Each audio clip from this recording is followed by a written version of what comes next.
If you can grasp this concept and apply it to your life, simply by understanding it and making a few small changes, this will radically change your life and your understanding of relationships with other people and yourself. In this video, we are going to talk about emotions.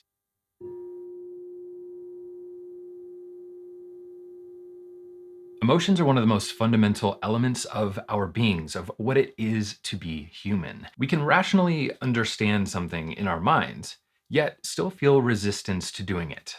We know that going to exercise or going for a walk is something that helps relieve anxiety. We've experienced it many times before. At the same time, there's this resistance to it and this desire to scroll on our phones or just like bury ourselves or hide from that feeling of anxiety or whatever it may be. It's this feeling of fighting ourselves and constantly being at odds with what we know is the good thing to do, yet part of us not wanting to do it. So, with that context and background information, here is what I really want to share with you in this video. You cannot solve an emotional problem with a rational solution. If you are upset and your emotions are dysregulated or all over the place, you can't rationalize with them. You can't tell them to go away or not want to feel what you're feeling. You also can't do this, you've probably seen, with another person. So, this is a process in 3 steps that helps you relate better to yourself in order to regulate your emotions and also find better solutions to problems in the moment, and help other people do the same while improving your relationship with those people. The first of the 3 steps is to regulate. When you're upset, when you're feeling panicked or really, really anxious, a lot of the time, what we want to do is go to the rational solution first. And that's what often happens if we're working or if we have a lot of stuff to do and we're feeling overwhelmed. We dive right in with an anxious, overwhelmed feeling, and then we try to focus and we try to sit down and work. You need to stop. You just need to pause and breathe for a couple moments or do something that will help ground you. It will just help take the edge off of the intense emotion that you're feeling in that moment if you can recognize that you're feeling that, and help bring you back down to earth so that you can come back in to your rational mind. Step 2 is to identify and affirm what it is that you're feeling. I really like to do this out loud.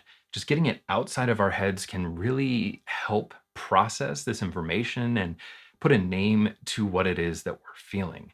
Especially for someone like me, I'm an external processor, so I tend to process things by talking about them or writing about them. So this works really well for me. Probably one of the most important things I've learned about emotions and their role in day-to-day intentionality is that they don't go away if you just ignore it.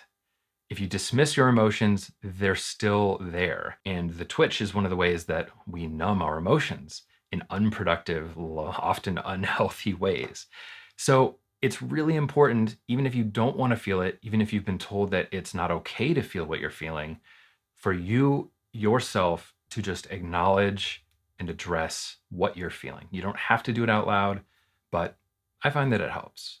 Okay, what's something that I can do to help this feeling of isolation or loneliness that I'm currently feeling?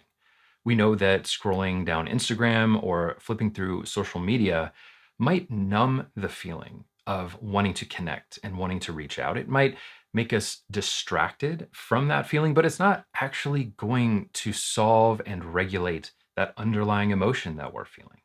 So now is the opportunity to connect with someone else, to make a call, to set up time with a friend to hang out.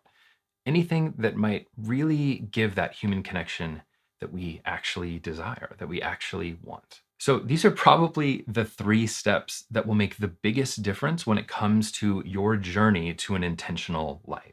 It's so funny to me that the topic of emotions is almost never addressed when it comes to these productivity systems and like different self-help books that are all about doing more and getting yourself to like get it together and all this stuff.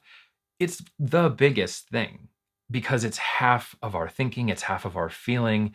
And if we can't address, acknowledge, and regulate our emotions, we are never going to be as productive as we want to be or feel like we need to be, which is a whole other story altogether. So, when it comes to asking the question, how can I break the twitch?